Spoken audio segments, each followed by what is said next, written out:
What were you thinking, going out by yourself? Don't you know how dangerous it is?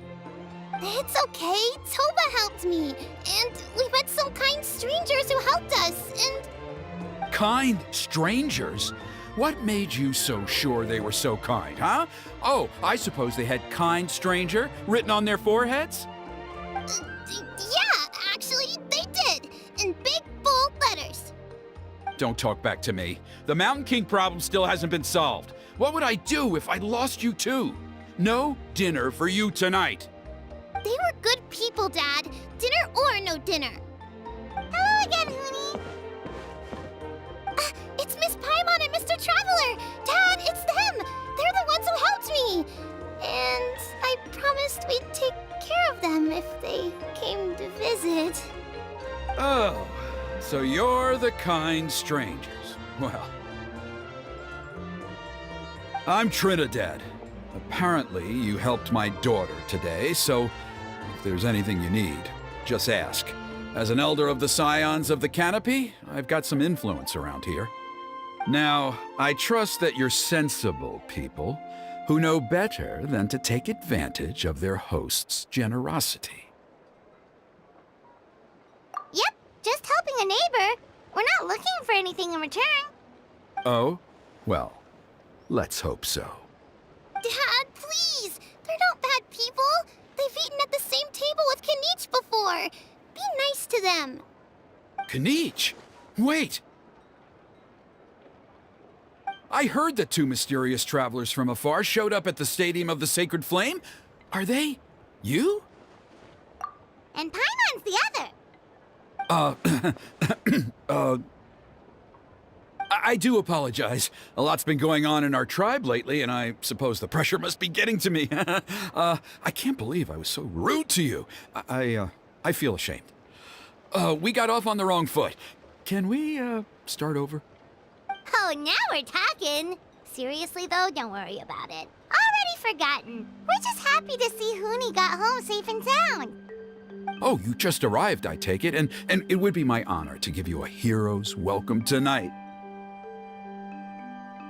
Careful now, that's quite an about-face. We've heard that kind of thing can lead to spontaneous combustion around these parts.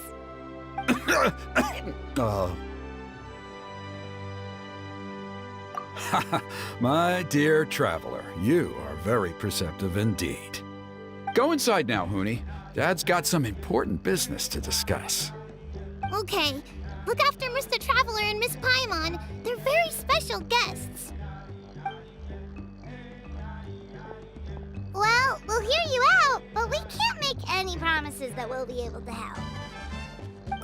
Well, this is a matter of utmost importance. Please, allow me to explain. For many years, our tribe has celebrated the Turnfire Night. It is a traditional ceremony among the Scions of the Canopy in which we remember our ancestor, Burkina, and his companion, Kangamato, the Mountain King.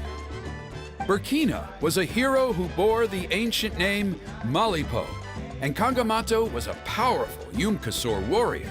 Together, they fought against the Abyss. They were victorious, but it came at a great cost. Burkina paid with his life.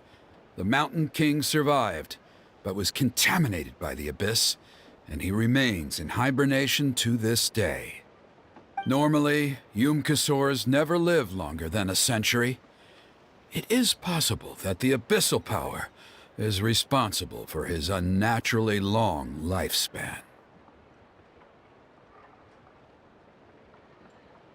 Oh, that's right. The Mountain King is a living symbol of our glory, but even this glory comes at a price. The abyssal power inside him is highly sensitive, and when it is disturbed, he awakens and flies into a blind rage, attacking anything that moves.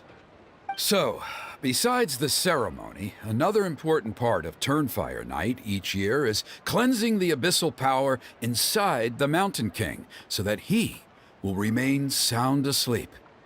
However, Abyss-related incidents have been on the rise in Natlan lately, as I'm sure you're both aware. As a result, it has become increasingly difficult to keep the Mountain King in hibernation. Only 5 months have passed since the last Turnfire Night, and he's already showing signs of instability. Has he woken up again? He has. We managed to contain the situation by performing a makeshift ceremony right away, but it was a close call. He could reawaken at any moment. Also, he attacked and wounded my companion, Nana, during the ceremony. She became contaminated by the Abyss as a result, and... We heard. Such a tragedy. We're really sorry for your loss. Yes, and Nana wasn't the first. Anyway, right now we're preparing for an exceptional Turnfire Night ceremony, and we need to find a suitable flame bearer. From what I've heard about your adventures, I believe you would be perfect for the role.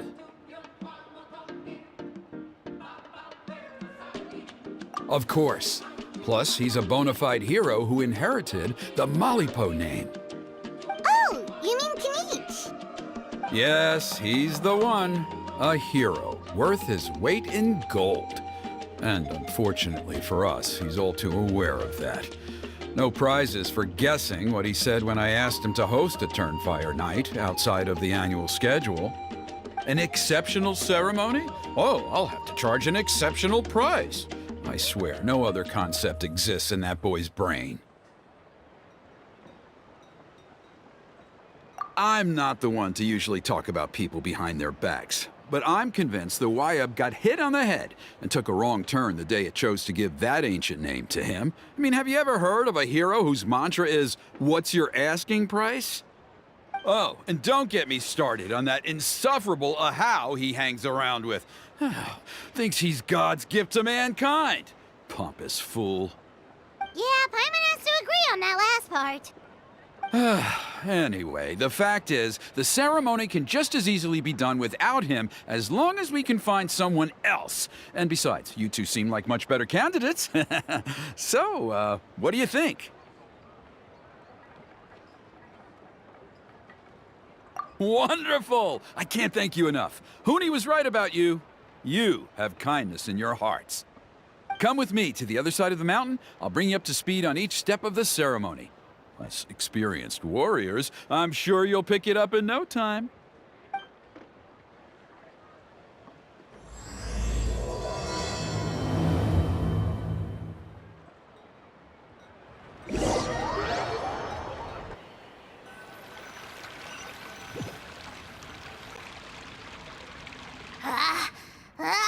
Achoo! Curses! Who dares insult the great Kepahlawanan behind his back? Oh, great Kepahlawanan, bless you. Shut your filthy mouth, worm of the abyss! Your putrid words defile the air we breathe. You make the almighty Dragon Lord, Kepahlawanan, sick to the stomach! Speaking as a member of the Abyss Order, that's music to my ears. Exactly the kind of reaction we're going for. But on a personal level, I gotta say, it's pretty hurtful. Ugh, never have we heard such brazen blustering from someone who is inches from death! Up yours, Four Eyes! We spit in your face! Okay, well, that I am at a loss to explain. How do I manage to stay so chirpy and cheerful? I can only guess it's some kind of powerful magic. But I digress. Mr. Kinich, I admit it, you, sir, are a legendary hunter. Still, the only reason you caught me is that I was reluctant to run away. You see, I'm very interested in the lore of your tribe. Kay. Is that it? Kay? Aren't you intrigued to know what it is about you guys that prompted a visit from the Abyss? It's the extreme sports! The other day, I narrowly avoided getting hit by a very brave soul who just leaped off a cliff. I think you call it bungee jumping? Anyway, I was very impressed. That is what I call embracing the spirit of adventure. Look, I even did a painting inspired by the bravery and freedom of the scions of the canopy. You scum-sucking swine! I swear, if you go bungee jumping, it'll be without a rope!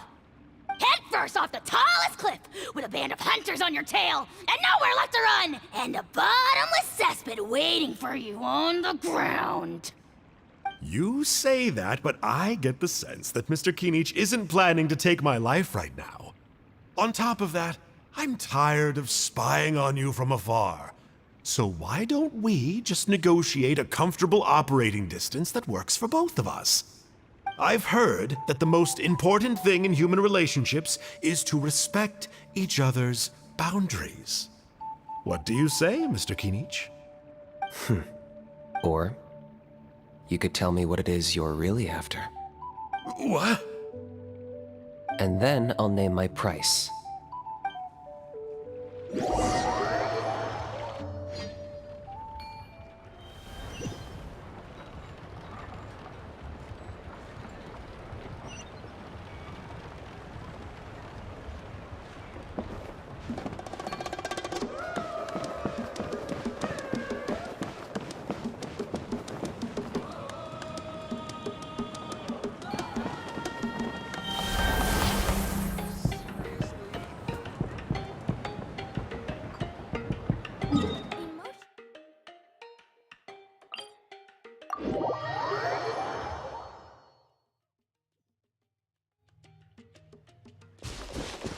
Shine down!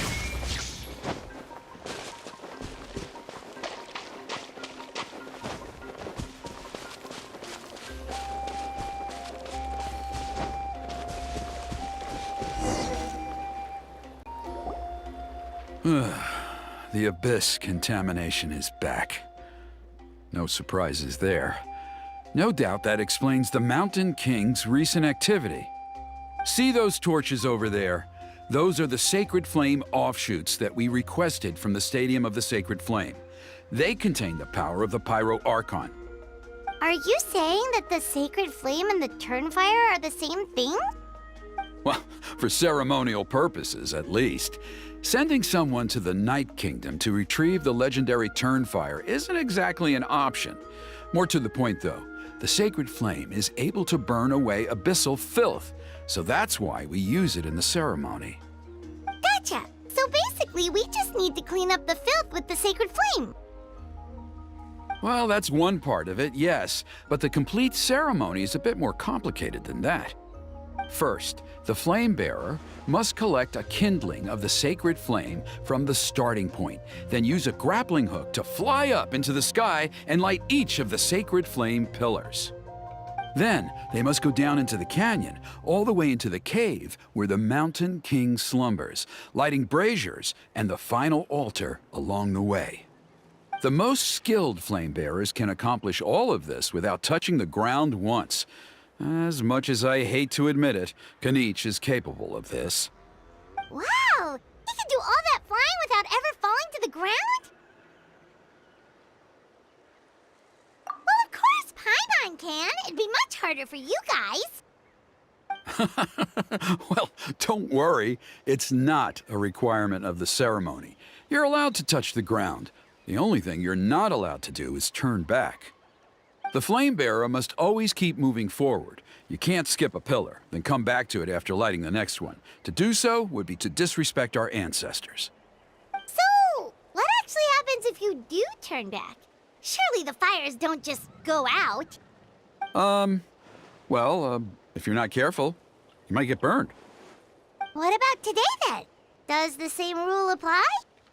Oh no, don't worry. Today is just a practice. The order doesn't matter. You just need to take the sacred flame, cleanse the filth, then go light all the braziers. Are you ready? I'll repeat all the key points again. Gather the kindling, cleanse the filth, and light all the braziers. I'll wait for you at the end.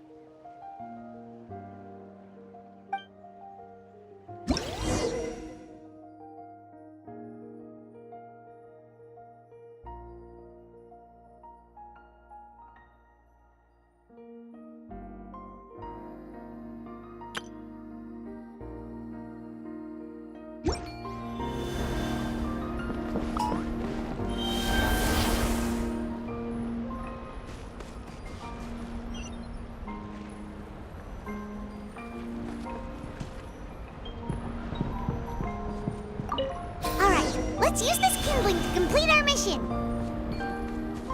There's abyssal filth over there. Let's burn it away with the sacred flame.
Stabilize!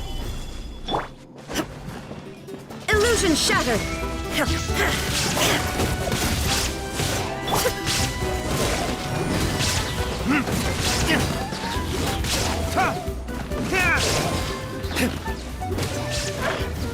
Burn!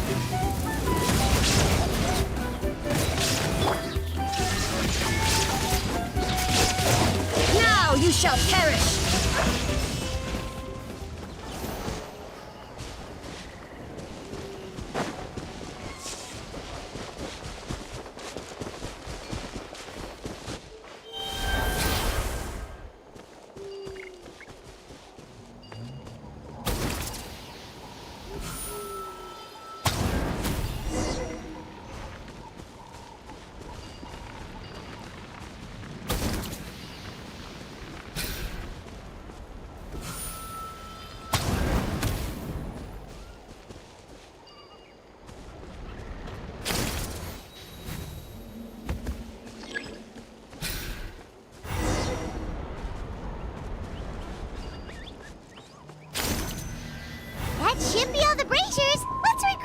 Trinidad.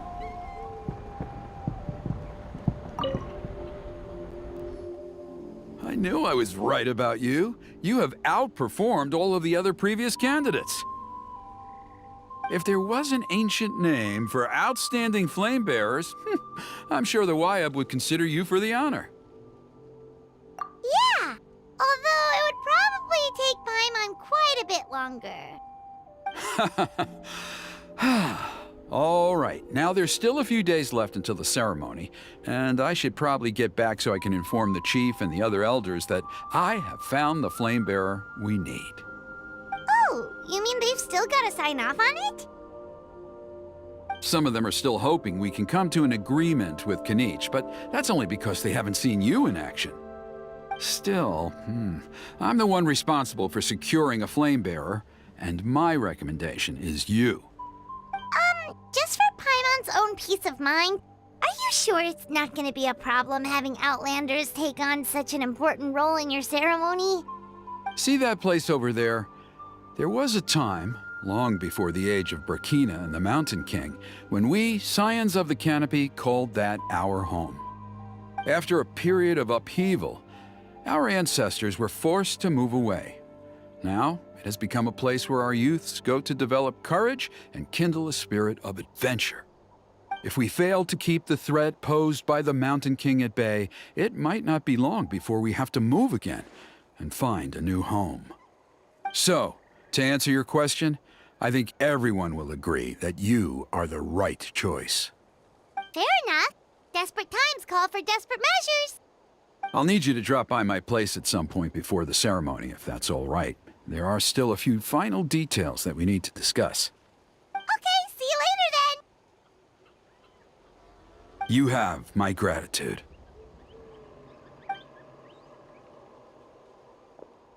We've helped out with a lot of other local festivals before, but this one feels a little different. Anyway, let's take a break before heading back to Trinidad's place.